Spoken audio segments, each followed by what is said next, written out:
रहस्यमयी द्वार और महादेव की परीक्षा। सुदूर हिमालय की गहराइयों में स्थित कालेश्वर गुफा, जहां आज तक कोई मानव नहीं पहुंचा था। यह गुफा रहस्यों से भरी थी और कहा जाता था कि महादेव ने स्वयं इसे रचा था। परंतु हजारों वर्षों से यह गुफा बंद थी, क्योंकि उसमें जाने का मार्ग किसी अदृश्य शक्ति द्वारा संरक्षित था। वाराणसी के प्रसिद्ध तांत्रिक और विद्वान आर्षि वेदव्यास को एक रात्रि स्वप्न आया। उन्होंने सपने में महादेव को मुस्कुराते हुए देखा और तभी एक रहस्यमयी द्वार का दृश्य उनके समक्ष प्रकट हुआ।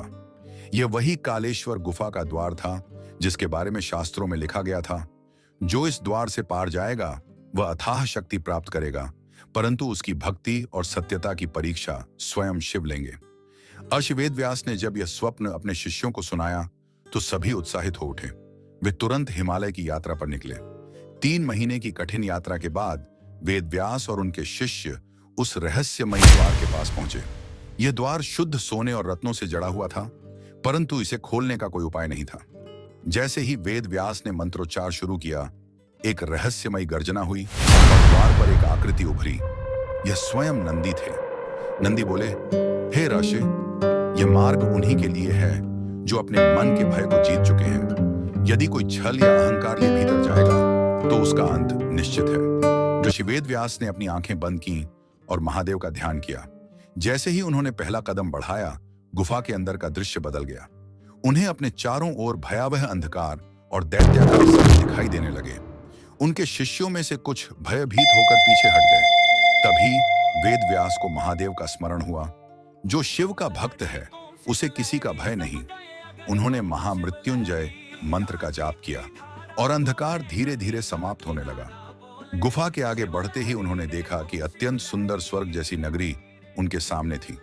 यहाँ पर स्वर्ण महल, सुंदर अप्सराएं और भोग विलास का सब कुछ मौजूद था। एक आकाशवाणी हुई, यह शिव का वरदान है, तुम यहीं बस सकते हो और असीम सुख पा सकते हो। अर्षि वेदव्यास समझ गए कि यह माया का जाल है। उन्होंने बिना रुके आगे बढ़ने का निर्णय लिया। जैसे ही उन्होंने स्वर्ण महल को नकार दिया, वह सब कुछ मिट्टी और राख में बदल गया। अंततः वे एक विशाल शिवलिंग के सामने पहुंचे, जो स्फटिक से बना था और उसकी आभा चारों ओर फैल रही थी। जैसे ही वेदव्यास ने जल चढ़ाने के लिए हाथ बढ़ाया, एक गर्जन हुई और एक विशाल हाथ प्रकट हुआ जिसने उन्हें रोक दिया।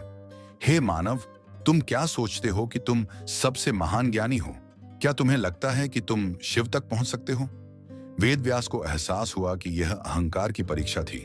उन्होंने सिर झुका लिया और बोले, हे महादेव, मैं कुछ नहीं जानता, मैं तो मात्र आपकी शरण में हूं।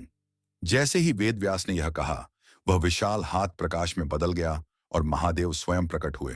शिव बोले, हे वेदव्यास, तुमने अपनी भक्ति, सत्यता और साहस से यह परीक्षा उत्तीर्ण की।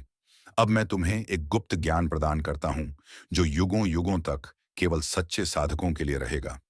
तभी शिव ने अपने त्रिशूल से एक दिव्य ग्रंथ प्रकट किया, जिसमें अमृतत्व और आत्मज्ञान का रहस्य था। वेदव्यास ने महादेव को नमन किया और उस ज्ञान को अपने शिष्यों को प्रदान करने के लिए वाराणसी लौट आए। कहते हैं कि कालेश्वर गुफा का द्वार फिर से बंद हो गया और आज तक कोई नहीं जानता कि वह गुफा अब कहां है। परंतु यह गाथा बताती है कि सच्ची भक्ति, निडरता और विनम्रता से ही महादेव की कृपा प्राप्त की जा सकती है। हर हर महादेव।